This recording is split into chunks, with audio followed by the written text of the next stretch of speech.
Welcome back, America, to Christmas Eve. I'm Hugh at Inside the Beltway in the Relief Factor studio, joined by Vic Matus. Vic is the weekend editor of the Washington Free Beacon, co-host of the fantastic Getting Hammered podcast. Vic, you got me through my long run on Saturday, so thank you for that.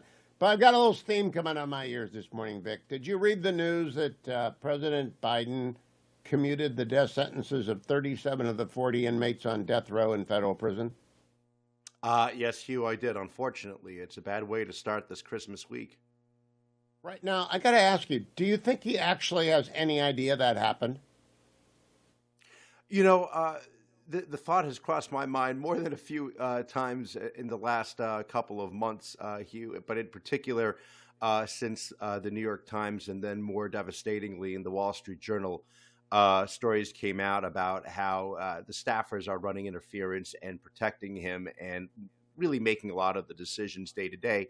And I had wondered this about prior decisions with President Biden and whether or not he's actually actively seeking these policy positions, you know, to really ensure and enshrine his legacy, or are people really on the far left here just giving him things to sign and he signs them because this decision to commute these sentences of these people on death row. The New York Post did a great job of this just, you know, shortly after. It's horrific. We heard the rumor. I hoped it wasn't true, but sure enough, it was. And it also doesn't make quite much sense to me. Well, there are 37 victims' families who are outraged today, and we haven't heard from them yet because it happened this morning early. The paperwork came out. But the New York Post, you're right, they ran through some of the facts, and I'm not going to do that because there are people have children in the car. I don't want them to hear these terrible stories. These are horrific people, right? And there's actually no reason to distinguish between, he didn't pardon 3. Dylan Roof, Yep. Mother Emanuel killer, the killer at the Tree of Life Synagogue, and the Boston Marathon bomber. I don't like to use people's names to give them any credit. Yep. Those are the only 3 people left. Everybody else got out. Why do we think those 3 people didn't get commuted, Vic, and everybody else did? That's the thing, Hugh, because President Biden, according to the statement, had said that, you know, believe me, I think these things, what they did is terrible. It's a heinous crime, but I believe that the system is not just in the way it has served them. Well, if the death penalty is not just from his position as president, then it's not just in all the cases versus some of the cases. And it is very interesting. The ones that you mentioned, they didn't. And I think it's largely, obviously, and I hate to say this cynically as we are in the Christmas week here, but for political reasons, because it would be too politically damaging for his party if they were to say, oh, they let out these, you know, notorious, you know, killers, mass murderers, and what have you, off the hook here. And he doesn't want to do that. And they're hoping perhaps that we don't care about the other people who get let off. I don't want to say let off. Obviously, they have life sentences, but still, I think it is incumbent on members in the media, and kudos to the New York Post, to bring out their stories as painful as they are. Yeah, this is, I'm really sort of amazed that they would have the chutzpah to do this. It's so obvious. 3 very high-profile killers are not having their death sentences commuted because it's a political hot potato, and everyone remembers the Tree of Life murders, the Mother Emanuel murders, and the Boston Marathon bombing. Everyone remembers those crimes. Everybody else, ollie in for you get to live. You don't go to death row. Now, that means those juries, those judges, those prosecutors who thought who did all the work to obtain those verdicts and those sentences got a stick in the eye from the president. But I don't think they did. I don't think he knows what he's doing. And this raises the question, Vic, how many people do you think knew that he is incompetent? And I mean, that's a legal art, a term of art I'm using here. He's not mentally fit to make decisions of material consequence. Certainly a lot of people who work in the White House know this, and the people who have had daily interactions with him, you know, throughout the administration. Again, when you think about the story that came out in the Wall Street Journal, 2 reasons that they come out now. One, he lost and Kamala Harris lost. And you do wonder, and it's a scary thought, had she won, would they bother to try to cover the story? And the other thing is only now, I think, what do they have, 50 people who were interviewed who said, yeah, he has a real problem. The president is not well. they're finally coming out now because they think it's safe and that there won't be a political payback for him because he's not going to be in power. So they're not afraid anymore to say these things. We've been calling it out for a very long time. You and I have. And the only thing that people tell us is, of course, well, our opinions don't matter. Even though we're trying to lay out facts about a lot of these decisions and that we don't think he's well, um, their reason is that we're biased because we're conservatives. So that, leave it to us and we'll make the final decision and render that. But I do think it's really bad.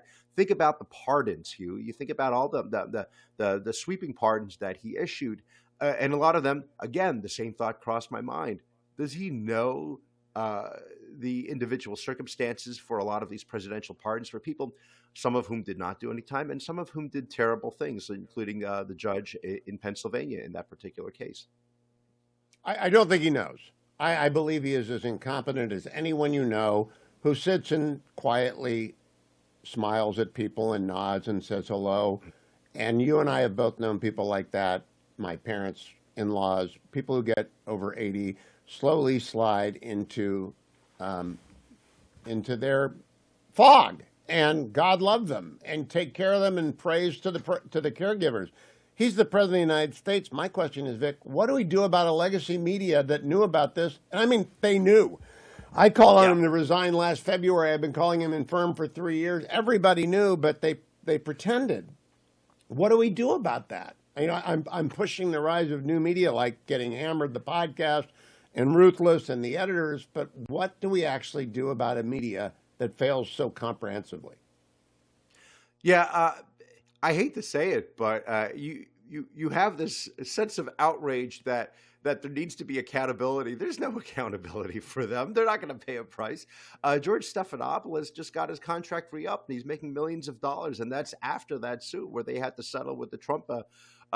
With President Trump and donate a lot of money, more than he donated to the Clinton Foundation. These people will continue going on.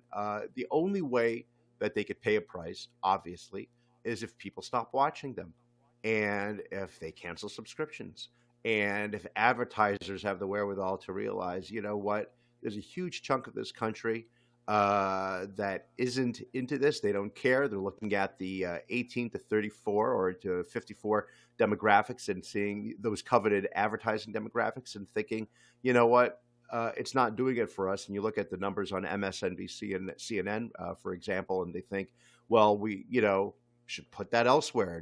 And perhaps that's how it happens. As you know, Comcast may very well, try to spin off successfully MSNBC. What happens to all those people?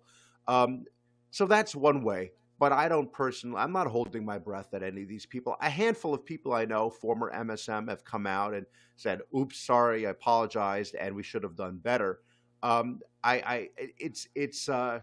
It's really hard to take that, but, in fact, they say that they didn't ask hard questions because the Biden staff made them feel bad about asking about his age. And I just can't help but think if it was President Trump, the Trump staffers would not cow them into silence by saying it's ageism. Now, Vic, there's one thing that people can do, which is cut their cord to their cable box or drop their subscription in the New York Times or anybody else who participated in the cover-up. The Free Beacon didn't. I didn't. Getting Hammered didn't. We've been talking about this for a long time. Fox News certainly covered it. But they weren't close. They weren't allowed to talk to the president. They had interviews in for 4 years, and Brett Baer never got near the president. So I'm not mad at them. I think you're right. Cancel your subscriptions. Don't watch. But what about the new president and the press room? I believe, actually, they should throw everybody out and start over because those people didn't do their job. Yeah, I don't. I mean that would be very interesting for them to try to do that and certainly rearrange the chairs and the questions. And as you know, with the Trump administration, I don't think I'll be surprised if they have, index cards with pre-planned questions for him or for the press secretary, for that matter. You were very kind in mentioning us. We'd love to be there. I'm sure Mary Catherine would love to be there. Front and center, she'll ask the tough questions there. I'm just waiting for an opening. I mean, I tell people, we say, don't watch these shows, but in the event they do switch out, Morning Joe with Getting Hammered on MSNBC, please tune into that.